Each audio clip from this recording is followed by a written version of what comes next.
Sa ibang balita, kinumpirma ng Ateneo de Manila University ang pagkamatay ng dalawa sa kanilang atleta matapos malunod sa kalagitnaan ng kanilang team building sa Aurora nitong Lunes. Mariin naman itong kinundina ni Pinoy Workers Party List Representative Carl Fernandez Legaspi kasabay ng pagsusulong ng isang resolusyon na magpapalakas sa kapakanan at proteksyon ng mga atletang Pilipino. Nomer Corporal sa detalye. Nabalot ngayon ng kalungkutan ang buong universidad ng Ateneo de Manila sa pagpanaw ng dalawa sa kanilang magagaling na manlalaro ng basketball matapos malunod sa gitna ng kanilang team building sa Dipakulaw, Aurora hapon nitong Lunes. Batay sa ipinalabas na payag ng universidad, ang dalawang atletang ito ay sina Rene Clerk Baterbonia at Divine Adile.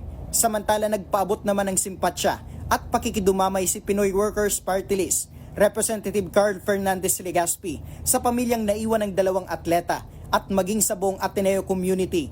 Anya ng mambabatas bilang dating Commissioner ng National Youth Commission at kasalukuyang Vice Chairperson ng Committee on Youth and Sports Development. Isa sa laging prioridad niya ang kapakanan, proteksyon at pagpapaunlad ng talento ng bawat atletang Pilipino. Kaugnay ng nangyaring trahedya, plano ni Representative Legaspi na isulong sa Kongreso ang isang resolusyon na umihimok sa Committee on Youth and Sports Development na magsagawa ng masusing pagsusuri sa umiiral na patakaran, pamantayan sa kaligtasan at mekanismo ng pananagutan sa mga nagpapatupad ng mga programang pang-sports ng mga eskwelahan. Layunin din anya ng resolusyon na palakasin ang proteksyon at kapakanan ng mga mag-aaral na atleta. Samantala, iminungkahi rin ng mambabatas na sa ganitong hakbang maiwasan na maulit muli ang ganitong trahedya.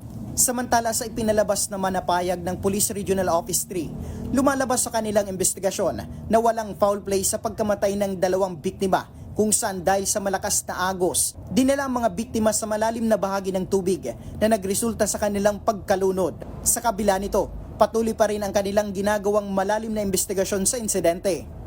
Para sa totoong balita sa Bagong Pilipinas, Nomer Corporal, Congress News.